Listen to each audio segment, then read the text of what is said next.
और अब इस समय ये तस्वीरें आप देख रहे हैं दिल्ली के राजेंद्र नगर इलाके की। ये तस्वीर जहां पर राउज आईएएस कोचिंग सेंटर है, जहां ये दर्दनाक हादसा हुआ, उसी कोचिंग सेंटर मतलब घटनास्थल पर मुआयना करने के लिए दिल्ली के एलजी पहुंचने वाले हैं।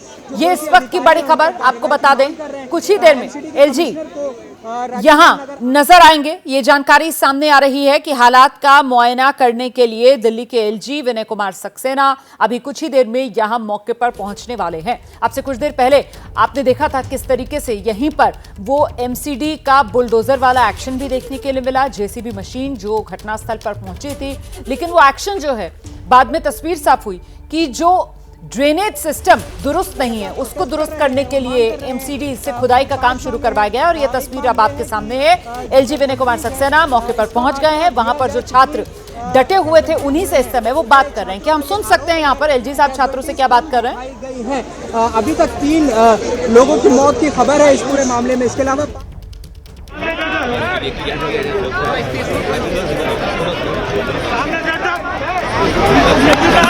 आवाज अभी नहीं मिल पा रही है, लेकिन यहाँ पर आप देख रहे हैं पीड़ित पक्ष, ये वो छात्र हैं जो डटे हुए थे, यहाँ पर प्रदर्शन कर रहे थे। और इस एमसीडी के एक्शन को लेकर भी छात्रों में खासी नाराजगी, क्योंकि वो कह रहे हैं कि ये सिर्फ और सिर्फ दिखावे वाला एक्शन है। अब जो काम किया जा रहा है वो तो दरअसल रूटीन में काम होना चाहिए था। ये सैनिटेशन को दुरुस्त करने के लिए जो खुदाई का काम अब एमसीडी के जरिए यहाँ पर पेवमेंट तोड़कर किया जा रहा है, ये तो बहुत पहले हो जाना चाहिए था। ये नहीं हुआ, लापरवाही हुई और इसी के चलते वो बेसमेंट जहां पानी भरता चला गया और जिसमें 3 होनहार जिंदगियां डूब गई। इतना ही नहीं, गौर करने वाली बात यह है कि इसी मुद्दे को लेकर आज दोनों सदनों में सांसद जो हैं वो अपनी बात रखते हुए नजर आए। पहले लोकसभा और उसके बाद राज्यसभा में तो बाकायदा कोचिंग सेंटर हादसे पर एक शॉर्ट ड्यूरेशन चर्चा भी हो रही है, जिसमें कुछ देर पहले हम आपको सुना रहे थे किस तरीके से बीजेपी के जो सांसद हैं सुधांशु त्रिवेदी, उनकी तरफ से कहा गया कि दिल्ली सरकार के माथे पर इतना बड़ा हादसा हो गया, एक शिकन तक देखने के लिए नहीं मिल रही है। इतना ही नहीं, लोगों की जान के प्रति लापरवाही साफ नजर आती है इस हादसे के बाद। और ये हादसा अचानक नहीं हुआ। बीजेपी की तरफ से कहा जा रहा है कि इस हादसे से पहले कई चेतावनियां जो दी गई थी सरकार को, प्रशासन को, लेकिन वो चेता नहीं, उसके कान पर जू तक नहीं रही। और इस समय ये तस्वीरें आपके सामने हैं, दिल्ली के एलजी विनय कुमार सक्सेना पहुंचे हुए हैं घटनास्थल पर हालात का जायजा लेने के लिए। और वहां पर जो छात्र मौजूद हैं उनसे वो इस समय बातचीत कर रहे हैं, उनसे और फर्स्ट हैंड एक तरीके से हालात की जानकारी वो ले रहे हैं। क्योंकि छात्रों की यहाँ पर शिकायतें बहुत लंबी है। छात्रों का कहना है कि जैसे ही वो पहुंचते हैं यहाँ पर एक के बाद एक परेशानियों का उन्हें सामना करना पड़ता है। उनके जीवन को लेकर किसी की कोई जवाबदेही है नहीं, किस तरीके से जिंदगी रिस्क में डालकर वो अपना भविष्य संवारने में यहाँ पर जुटते हैं, इस मुश्किल का एहसास कोई करता नहीं है। और ये जो हादसा हुआ है इसने सोते हुए सिस्टम को एक तरीके से जगा दिया है, क्योंकि इस हादसे से पहले भी सैनिटेशन सिस्टम दुरुस्त किया जाए, इसको लेकर बाकायदा सरकार प्रशासन को कहा जा रहा था। सीवेज ड्रेनेज सिस्टम जो है उसकी सफाई की जाए, इसको लेकर सरकार प्रशासन को चेताया जा रहा था, लेकिन किसी की तरफ से कोई एक्शन नहीं लिया गया। दिल्ली के राजेंद्र नगर इलाके में पहुंचे हुए हैं इस समय दिल्ली के एलजी विनय कुमार सक्सेना। तस्वीरें हम लगातार आपको दिखा रहे हैं। दिल्ली कोचिंग हादसे से जुड़ी इस वक्त की बड़ी खबर आपको बता देते हैं। एलजी ने कई बार सीएम को चिट्ठी लिखी, सूत्र ये जानकारी दे रहे हैं। नालों की सफाई के लिए चिट्ठी लिखी थी, अनदेखी के बारे में एमएचए को भी बताया।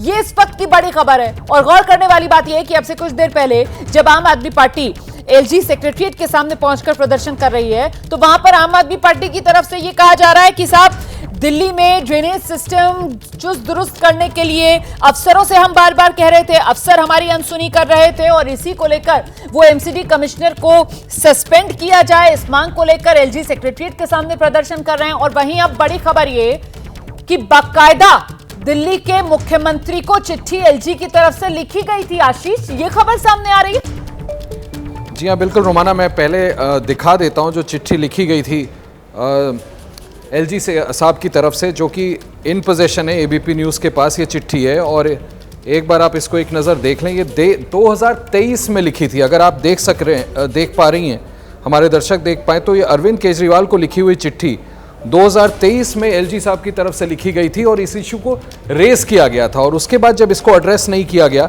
तो मैं एक और चिट्ठी दिखाता हूँ आपको, जिसका जिक्र हम अपनी इस स्टोरी में कर रहे हैं कि होम मिनिस्ट्री को भी बाकायदा एलजी साहब की तरफ से, दिल्ली एलजी की तरफ से इसको नोटिफाई किया गया, चिट्ठी लिखी गई और इस पर कार्रवाई की मांग की गई। ऐसी कई चिट्ठियां 2023 में लिखी गई और इस बात को ये भी इस्टेब्लिश करता है कि भले ही आम आदमी पार्टी आज इसको लेकर के बवंडर खड़ा करने की कोशिश कर रही है, लेकिन कहीं ना कहीं क्रिमिनल नेग्लिजेंस उनकी थी और माफ़ कीजिएगा, बार बार याद दिलाने के बावजूद, एलजी के इंटरफेरेंस के बावजूद, उनके इंटरवीन करने के बावजूद इस पर कार्रवाई नहीं की गई। मैं आपको साथ में ये बता दूं कि दिल्ली जल बोर्ड हो, पीडब्ल्यूडी हो, एमसीडी हो, इरिगेशन हो, फूड कंट्रोल हो, ये सब आम आदमी पार्टी की सरकार के दायरे में आते हैं, ये सबको पता होना चाहिए। उसके बावजूद समय रहते कोई कार्रवाई नहीं की गई और हमने अभी वो चिट्ठी दिखाई है जो हमारे पास है।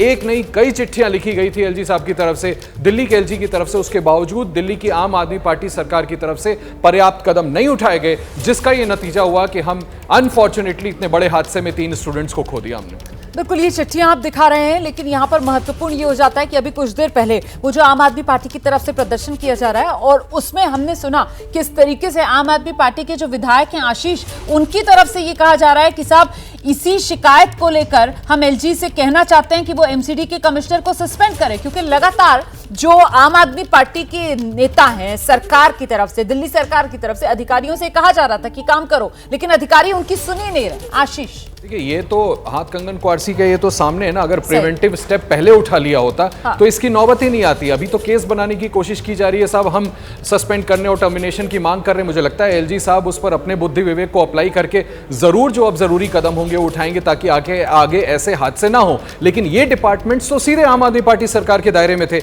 बार बार एलजी की तरफ से ये समझाया जा रहा था, चिट्ठी लिखी जा रही थी कि इस पर कार्रवाई करे, क्यों नहीं कार्रवाई की जा रही थी? इस सवाल का जवाब पहले देना चाहिए। बहुत महत्वपूर्ण हो जाता है ये, बहुत से सवालों के यहाँ पर जवाब जो है वो दिल्ली सरकार को देने होंगे और खासतौर से अब जबकि ये चिट्ठी जो अभी आशीष कुमार सिंह आपको दिखा रहे थे। शुक्रिया आशीष इस तमाम जानकारी के लिए। तो देखिए किस तरीके से 2023 में ये चिट्ठियां जो हैं वो एलजी की तरफ से दिल्ली सरकार को लिखी जा रही थी, लेकिन इस पर कुछ एक्शन हुआ नहीं और नतीजा इस हादसे के तौर पर आपके, हमारे, हम सबके सामने